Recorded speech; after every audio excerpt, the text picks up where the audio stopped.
সলিহিনা গাফফারা নবীগণের জিকির করবা ইবাদত হবে, সলেহ বান্দাগণের জিকির করলে নবী বলে গুনাহ মাফের কাফারা হয়ে যাবে। জোরে বলেন না সুবহানাল্লাহ। বাবাজিরা আমার, মুহাম্মদ তোমার এই অবস্থা কে করছে? ও চাচা, আবু জাহেল করছে। কেন?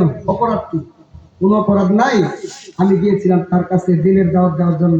সে আমার সামনে মদ দিছে, টাকার বান্ডিল বান্ডিল দিছে, বলছে চাইলে নাকি এই আরবের সমস্ত সুন্দরী রমণীদেরকে আমার সামনে দিবে, তারপরেও যাতে আমি দিনের দাওয়াত না দিই। আমি দিনের দাওয়াতটা পৌঁছানোর কারণে সে আমাকে এমন ভাবে আঘাত করছে। ওই দিক দিয়ে আমির হামজার বিবি কই, স্বামী তোমার ঘর কর্ম না কেন?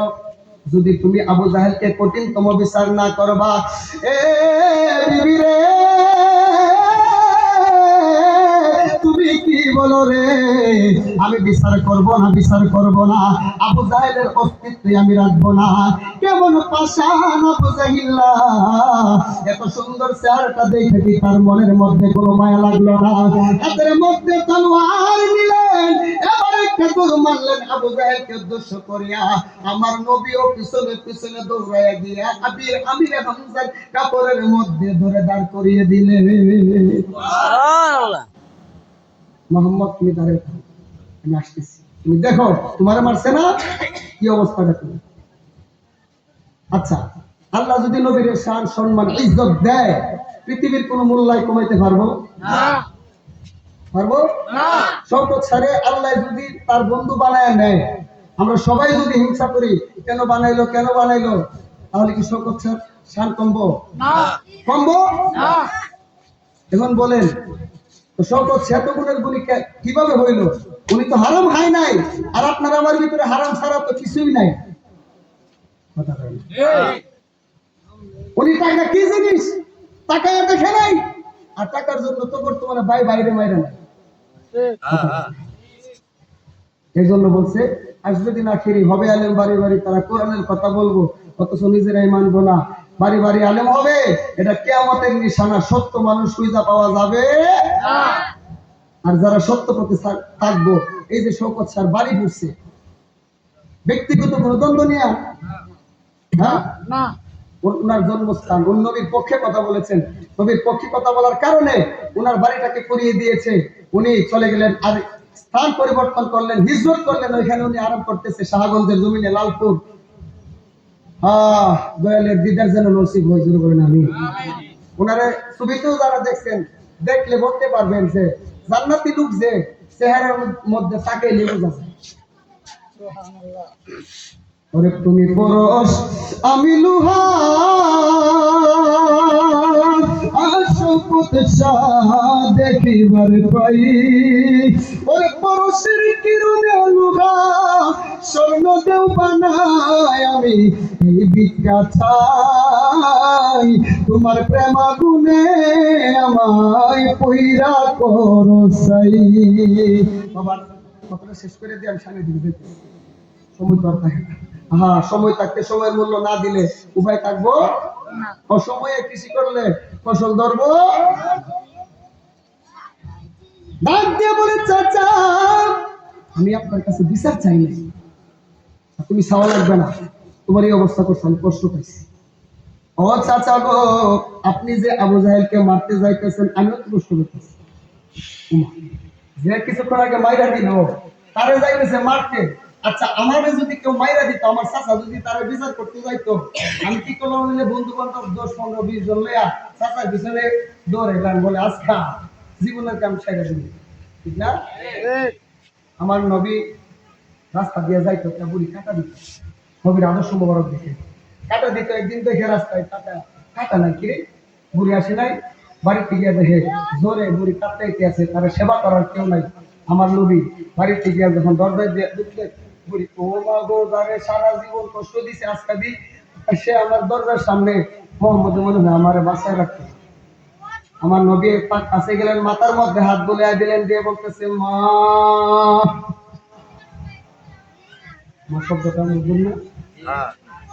অপিতায় আনন্দে মাতিয়া সাগরে বাসাইয়া, সেই যে চইলা গেল ফিরায় আইল না। মা বলে ডাক দিলেন, মহিলাটা খুলে আমি তারে কষ্ট দেওয়ার জন্য সে কষ্ট পা প্রত্যেকদিন রাস্তায় কাটা দিয়ে এই ব্যক্তিটা তো আজকে আমি অসুস্থ আমাকে একা পাইছে মেরে ফেলার কথা সে মারলো না মুখের কথাটা বললো না কাটা দিয়ে এটাও বললো না সে আমার মা বইলা ডাক দিল এবার আমার নবী আবার বলতেছে আমি আপনার সেবা করে দিব সে আমাকে সেবা করার কথা বলে যার চরিত্র মোবারক এত সুন্দর সে কখনো মিথ্যা হইতে পারে না ইয়া রাসূলুল্লাহ আবু জাহেল এতদিন আমারে ভুল বুঝায় রাখছে আপনার চেহারার দিকে তাকাইলে নাকি আপনি জাদু করেন এই জন্য আপনার চেহারায় তাকায় নাই আপনারে কষ্ট দিলে সে আমাকে পুরস্কৃত করতো এই জন্য আমি নবী আপনাকে আঘাত দিছি আপনি আমাকে মাফ করে দেন আর এই মুহূর্তে কালেমা পড়ে মুসলমান বলে সুবহানাল্লাহ এই ইহুদি নবীকে মারার জন্য গেছে নবীর বাড়ি নবীজি এত খাবার ভালো মন্দ তারে খাওয়াইছে রাত্রেবেলা পেটে গেল বিছানায় পায়খানা করে দিছে তলোয়ার ফালায় রাত্রেবেলা ভাইগে গেছে শুনছে নবী অনেক এই মানুষকে জাদু করে ফেলে আবু জাহেল বলছে মুহাম্মদের চেহারা দিকে তাকায় না চেহারা দিকে তাকাইলে মানুষ জাদু হয়ে যায় জোরে বলেন আউযুবিল্লাহ ইহুদিটা একটু মনে মনে কই আই রে মুহাম্মদের বিছনায় বুঝাইলাম মুহাম্মদ আয়েশা সরাসরি দেখলে আমার বাসায় রাখতো না তলোয়ার ফালায় দিছে দূর হঠাৎ করে যখন ফজরের পরে দরজা খুলছে বিছানা ভরা তলোয়ারটা ফেলে গেছে ওই দিক থেকে তলোয়ার ছাড়া আবু জাহেলের সামনে গেলে বাদ দেখাই আনার জন্য যখন গেলেন গিয়ে দেখে আমার নবী জোর জোর করে চক্ষু মোবারকের পানি ফেলে ফেলে কাঁদতেছে আরে এই লোকটার তো সারা রাত্র কষ্ট হয়ে যায় আমি তার খবর নিলাম না কিন্তু তার কতই না কষ্ট হয়েছে সে পায়খানা বিছানার মধ্যে করে দিছে সে কতই না কষ্ট পাইছে আয়েশা যখন ওই ইহুদিটা বেদিনটাও দেখলেন আমার নবী পাকের কথা মোবারক গুলো শুনলেন নবী পাকের চরণের মধ্যে পড়ে রাখি ইয়া রাসূলুল্লাহ আসছিলাম মারার জন্য এখন আপনি আমারে মারেন আর দেরি করবেন না লাঠি মারে আবু জাহেলের কপালে এই মুহূর্তে পড়ে দেন লা ইলাহা ইল্লাল্লাহ আমার নবী কয় ও কাকা মাথা দিয়া রক্ত পড়তেছে এটাও কষ্ট পায় না মাথা ফেটে গেছে এটাও কষ্ট পায় না কষ্ট পাইছে আবু জাহেল কালেমা গ্রহণ করে নাই চাচা গয়া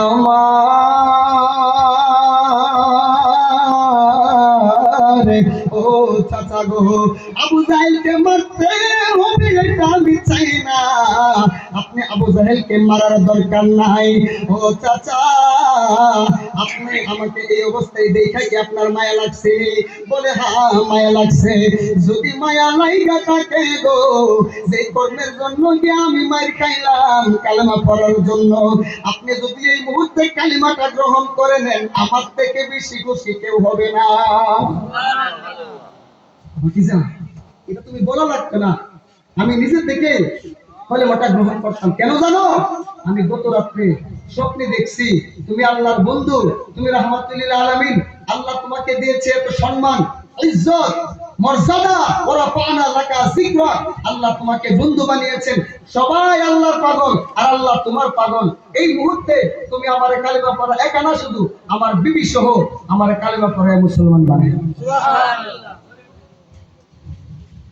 ওই নবীর আদর্শ আমাদের অন্তরে ধারণের দরকার আছে না নাই আছে হুজুর বলেন আছে না নাই আছে পাঁচটা ওয়াক্ত নামাজ দরকার আছে নি আছে নামাজ ছাড়া কোনো পুহিরি আছে না পুহিরি আছে না সাহাবীরা নামাজ পড়ে নাই পড়ে আল্লাহর হাবিব পড়ে নাই পড়ে নবীর জীবনে কয়টা গুনাহ আছে নাই যার জীবনে গুনাহ নাই তার কেন নামাজ ওই আপনার আমার মতন পাপী উম্মতের লেগে পাপী উম্মত ও তেরে লাগিয়া নবী আমার হইবে দেওয়ানা সবাই নামাজ পড়ো রোজারা নবীজির দরুদ চাইরো না নবী হইবে দেওয়ানা আরে ও মানুষ আমার নবীর যেদিন শরীয়তে উপাতে হইল নবীজির সকল সাহাবীগণ দেখিতে আইল গো ও নবীজির টুট মুবারক দুখানা নড়িতে ছিল তখনো উম্মতের নাম বলে না নবী হইবে দেওয়ানা পাপী উম্মতের লাগিয়া গিয়া নবী আমার হইবে দেওয়ানা নবীর পরশবে আমার নবী গো নিদান কালে তোরা ইবে গো দুরুদ পড়াই তেরে জমিনে রেখে নবী বেহেশতে যাবে না ওরে উম্মতের বিপদে রেখে নবী সেজদা উঠাবে না নবী হইবে দেওয়ানা পাপী উম্মতের লাগিয়া নবী আমার হইবে দেওয়ানা। 5টা ওয়াক্ত নামাজ ফরজ করছে কে? বেঈমানের পিছনে করা যাবে? ইমানদারের পিছনে করবেন। রমজান মাসে রোজা রাখবেন? ফরজ করেছেন কে? জোরে বলেন। মা বাবার খেদমত লাগবো? কষ্ট দিলে জান্নাতে যাওয়া যাইবো? আর যারা বায়াত নেন নাই, আমার দাদা বলতো সাধুর বেশ ধরিও না, সাধু হয়ে যাও। বেশে বসে সাধু হইলে কোনো লাভ হইবে না। উপর দিয়া পিক পাক ভিতর দিয়া সদর গাছ যদি হও তাইলে যে লাউ সেই কদু।